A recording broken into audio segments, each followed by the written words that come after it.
All right, folks, welcome back to the Neocon Job, where we talk about how neoconservatives and neoliberals, for that matter, are kind of destroying our way of life in the middle class by spending all of America's wealth and treasure uh, on disastrous regime change operations.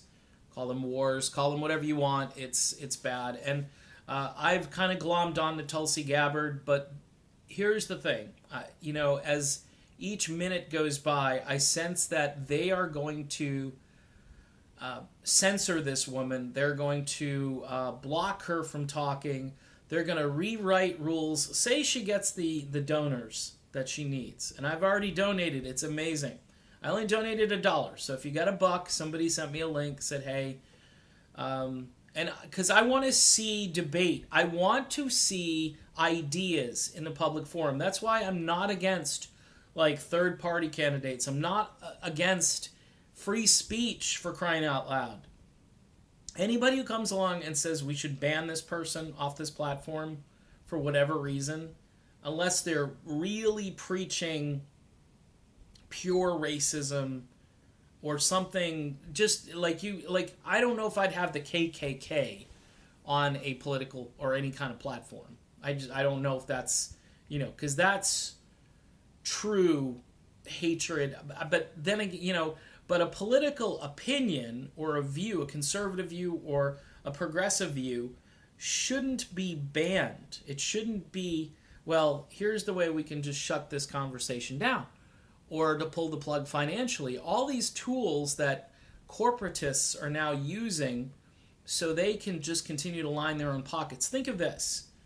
The banning that's going on is because independents like myself and others who jump on this platform and start talking are more interesting to some people than the so-called mainstream media, okay? By the way, that's a term that Facebook has now decided to censor. They have a little encryption thing. If you put the words mainstream media into a meme or something, they're going to flag it and they're going to try to pull it. And this stuff is all being exposed. There's all kinds of investigations going on. And it's fascinating to see these corporations working hand in hand with the deep state of our government.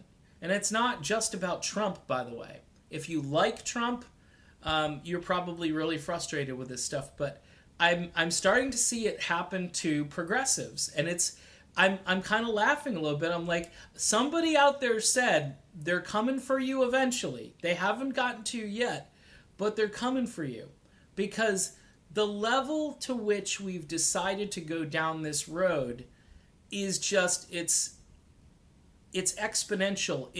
The ball is rolling down the hill, and it's picking up steam, and it's attracting all the crap that it's picking up as it rolls along, and it's only going to get worse.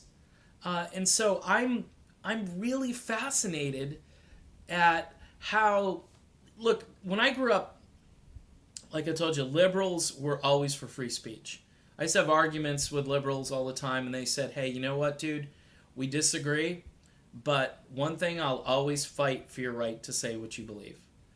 And something changed a few years ago or recently where everything is deemed as hate speech, and I don't understand that. Because we're never going to solve problems if we can't have conversations. Because if you assume you know what I mean and I can't rebut you and vice versa, we're toast. We're toast, because intellectually speaking, you're going to get a very narrow viewpoint which is going to be accepted as the gospel. And if you stray from that, you get a very Orwellian kind of slap on the wrist, and then it gets bigger than a slap. It gets like, hey, we're kicking you off this platform. So I don't understand what's happened, and it's almost good that it's happening to people who aren't conservatives, that it's happening to people who have like an alternative view on war. So I guess nowadays, is it liberal? Is it progressive to like war?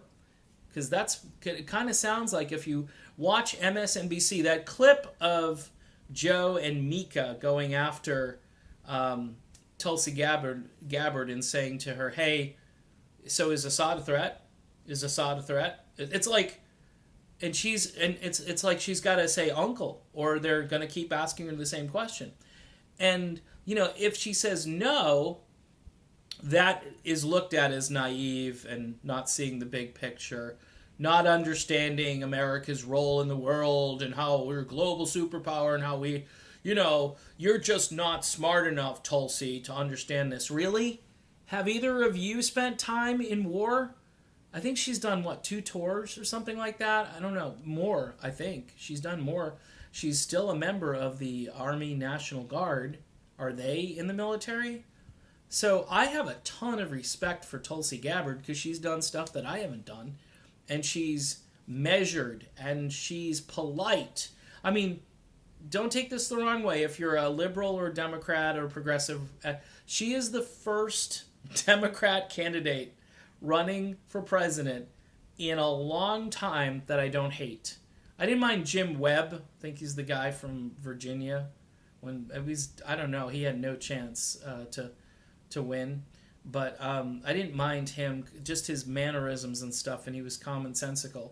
But I mean, when I think of who had a serious chance and ran for president, I think of the last 2, 3, 4 election cycles. I guess Obama was a likable guy when he first ran for president, no question. But it was a lot of cult of personality going on there too, and a lot of rock star hype. And that didn't get us anywhere. We don't need a rock star for president. We need somebody who is plugged in to the world stage, who can understand without needing on-the-job training. And Tulsi Gabbard is that person, by far. And yeah, I'm going to disagree with her on social policy. And I think I would think she'd be pragmatic on social policy if and when she gets into office. I think what she needs to be really a stickler on, though, is running for president as somebody who is going to stop our military interventions all over the world. And if she does that, you know what? She's got my vote, because after that, then we can argue about the other stuff. And with all the trillions of dollars saved, all you folks that want this Medicare thing, you might be able to actually do it and have it paid for, because that's been the big thing. It's the price tag. It's the implementation, and it's, I would do it piecemeal anyway. I would say, if you need it, get it. If you don't need it and you got good insurance, keep it. You know what I mean? So, anyway, that's my logic. It is going to be fascinating to watch how the media tries to destroy this woman, and it's not going to be pretty either, because not only is she a woman, but she's in the military, and she's got this really unique background and combination of views. A very independent-minded person, and a lot of people voted for Donald Trump for the same concept. Of course, Trump was a completely different animal as far as his political savvy and all those things, but Tulsi Gabbard comes at this with someone with real authority. With a real great handle on the facts, a strong point of view, and a demeanor which we need in this country right now to unify the country, which is out of its mind crazy at one another. This could be a great moment in history if people look at her candidacy and decide that they want to do something that is for the good of the country and not just to kind of, I don't know, get everything that they want. I'm not going to get everything I want if Tulsi becomes president, but I'm going to get the most important thing, and that's an America that's not running around the world and blowing things up because we're America. That's got to stop. The founders didn't believe in it, and I don't believe in it either. It's proven to be a disaster. All right, done. Be back soon. See you then.